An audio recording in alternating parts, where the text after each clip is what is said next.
Today we're going to talk about the 6 paramitas. Paramita from Sanskrit, it means perfections of wisdom.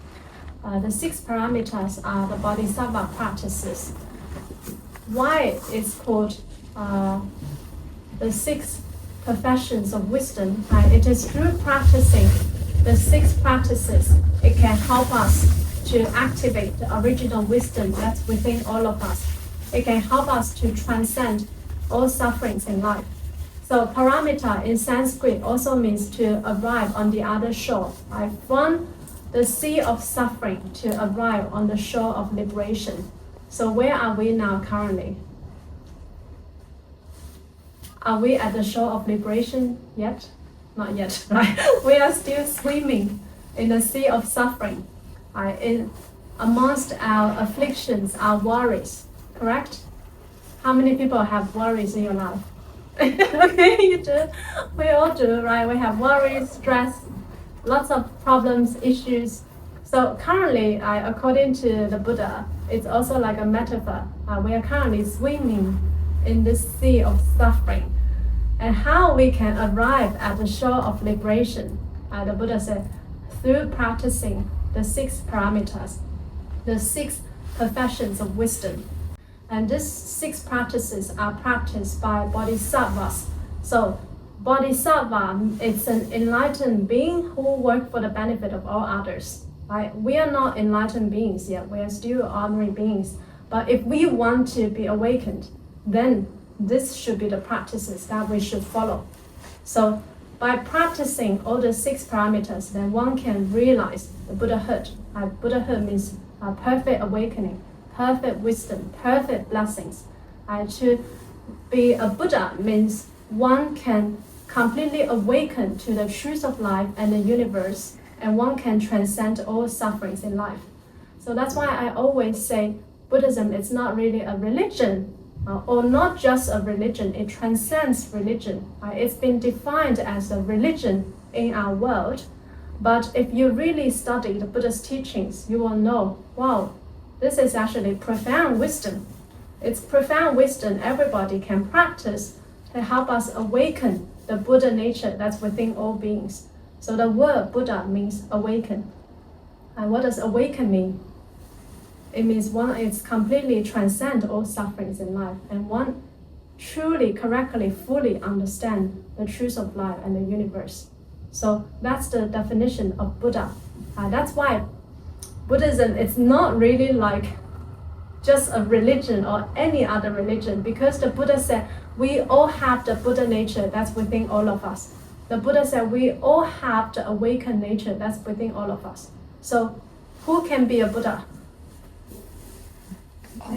All of us, correct. You are all future Buddhas here, all of you. Congratulations. I mean, we're not yet, but we will eventually, one day, through our practice and cultivation. So, what are the 6 practices, the 6 paramitas? Anybody know? Anybody heard of it? So first is giving, to cultivate generosity. And why do you think we should cultivate generosity? Why do you think we should cultivate giving? Why should we not be selfish?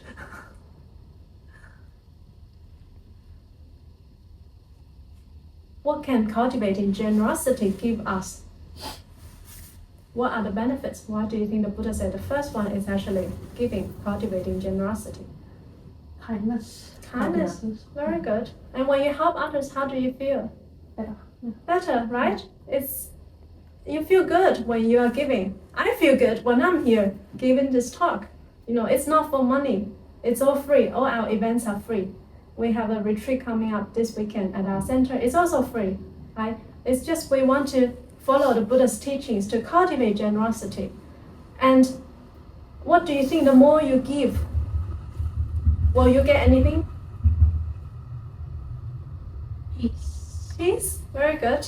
And if you believe in the law of karma, the law of cause and effect, the Buddha said the more you give, the more you will gain.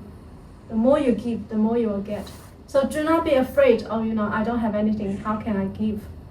Maybe you don't have money, but you can give other things. You can come and be a volunteer. Or maybe you say you don't have a lot of money, but you have maybe $1. You can give $1. So it's through practicing generosity, through cultivating giving, we become more rich. There are a lot of maybe spiritual, gurus or teachers that may teach you manifestation. The law of attraction, manifestation. I want to be like abundant. I want to be like a millionaire. I want to be rich. But what do you think? If you want to be abundant, what you should do first? According to the law of karma. Very good. If you don't give, how you will be able to gain anything? Even with money, this could be maybe sound counterintuitive at the beginning, or for maybe in a Western society, or any ordinary being may think, oh, this is counterintuitive. But the Buddha said, if you want to gain wealth, you give wealth. If you have problems financially, you give more. You give more of your money away. Maybe not all of them, if you still need to get food, housing, but you can give a little bit. And 2 types of givings the Buddha recommends the most. It's like investment. We need to choose what to invest. With your money, you want to buy stocks or whatever, invest in property. So with cultivating generosity giving, the Buddha also recommends 2 fields you should invest. You can, if you can, which can help you gain a lot of blessings in the future. First is the field of parents. These are what the Buddha called the blessing fields. Because the parents give us life. So if you maybe support your parents financially or whatever, materially, in the future you will also gain very good blessings. And the second is to support the 3 jewels. Does anyone know what are the 3 jewels? The 3 treasures. Like temples, monastics, where there is the jewel of Buddha, Dharma, the Buddha's teachings, and Sangha, monks. Why we should support monasteries and temples like this? Because they are really here to share this wisdom to help us awaken the original wisdom that's within all of us.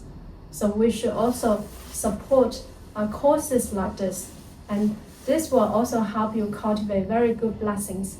Maybe you don't see it now, but in the future you will have good blessings. We see people in this world, maybe they were born very wealthy and they don't have to worry about money throughout their life. Anybody know people like that?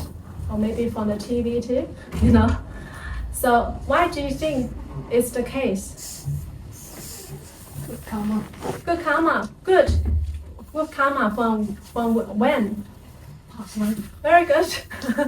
Yeah, so don't complain about, don't complain about your parents, first of all. You chose your parents for your past life, maybe unintentionally, maybe because of your karma, right? For some people, maybe who were born wealthy, or they don't have to worry about money throughout their life, it's because in the past, they already cultivated generosity. They gave a lot. It is not by accident.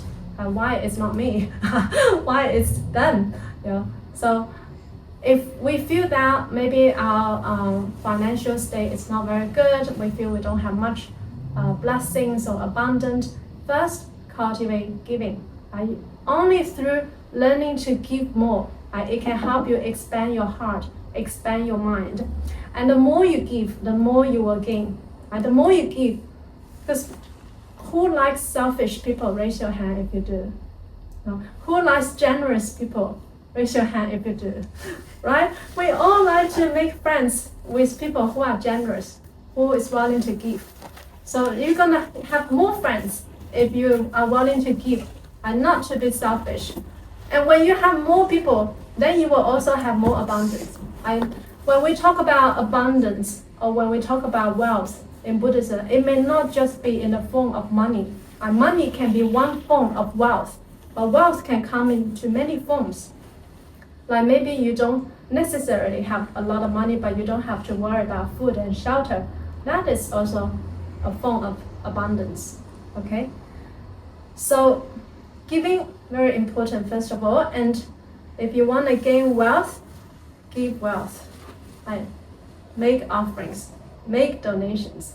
This is really indeed true. And I also practice this myself. And I have also, I could say, validated this through my own experiences. Whenever I give away money or anything, it will come back to me, maybe not immediately, but in different ways, in different forms, even more than I give.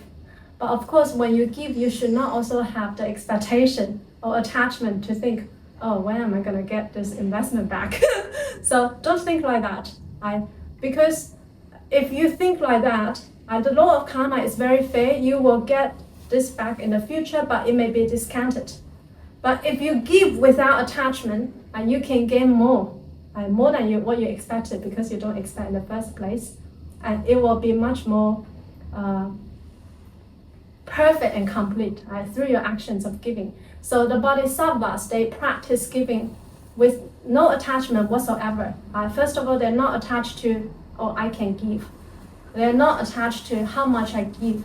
They're also not attached to, after I give away, what the people are going to use this money for. They don't think about anything like this. They just purely give with this sincere heart, and they practice giving. If they practice giving like this, are they going to be afflicted or not? Will they have to worry about anything or not? No, right? But sometimes when we practice giving, maybe we have other intention, or we could worry a lot. In that way, even when we give, we're going to be very afflicted. What's that person going to do with my money, blah, blah, blah. If you don't trust, maybe you don't have to give in the beginning. And once you give, you should let go of all of this. Through your giving, through your sincere offering, by practicing generosity, you will gain good blessings in the future. The law of karma is very fair. If there is anything that is fair in the world, everyone, I tell you, it's the karma. It's not I said it, the Buddha said. It is really the truth of life and the universe. This world is governed by the law of karma.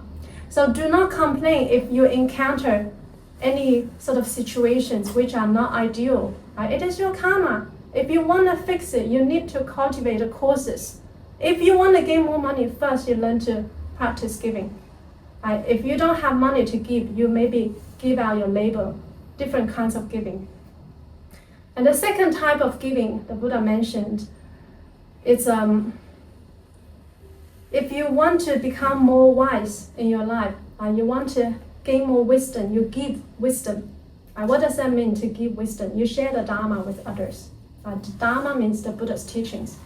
If you say, oh, I don't know so much, but just what you've known, like tonight, what we talk about here, the more you give, the more you gain. You reap what you sow. You can just share this with someone else tomorrow. The more you share, the more wisdom you will gain. Why do you think it's the case? Why? The more you share the wisdom, the more wisdom you will gain yourself. Because if you're going to share this with others, you first have to do what? Know about it. Yeah, you have to learn it yourself, right? Not only that, you may have to memorize yourself. That's why I'm giving this kind of talk every week, so I can improve myself, so then I can gain more wisdom in the future. Yeah, so the more I give, the more I gain. And if I share wisdom, I'll gain more wisdom in the future. And if you share wisdom, you can also gain more wisdom in the future. We have some international students here, and they worry about, oh, my English is not good. And what you should do when your English is not good, practice, right? Speak more. You talk more in English, and then your English will be good. It's the same with wisdom. You share more about wisdom, you talk more about wisdom, then you will also gain wisdom. So the law of karma, very, very obvious. Yes. And the third point of giving the Buddha mentioned is through, this is called a fearless giving. The fearless giving, what does that mean? It means to make people not be afraid of you. Some examples are, for instance, you help save lives. There are animals, you see them maybe injured, or you sort of maybe rescue them, or you set them for free. set their life free, or if you know someone who is sick, you go maybe take care of them, you give them medicine. These types of giving are called fearless giving. Through practicing fearless giving, guess what you will gain? Become fearless. Become fearless. Maybe that's it too. And by taking care of ill people or sick people or saving lives of others, what do you think you will gain in return? Other people help you. Good karma, yes. And more specifically is you will gain good health and long lifespan. Yes, because you are helping to save lives. And then in return you will also gain good health and long lifespan. A form of fearless giving is also vegetarianism. I'm not saying you need to be vegetarian, okay? Don't get me wrong. But this is also one form of fearless giving. Yeah, it is through protecting, saving the lives of others. Then in return, you will gain good health and longevity, long lifespan. So a lot of people in this world, they want to get good health and long lifespan. And then maybe they're taking lots of nutrients or other supplements or whatever, right? But they don't know actually through cultivating fearless giving, they can gain good health and long lifespan. Yeah, so the three types of givings.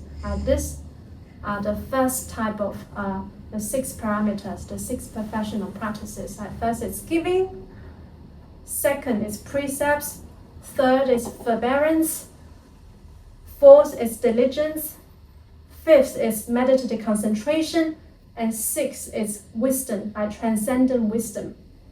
But we're not going to talk all of that tonight because each of them is an individual topic, and each of them we will go maybe spend an hour on it. Next week we're going to talk about the second aspect, precepts or ethical living morality.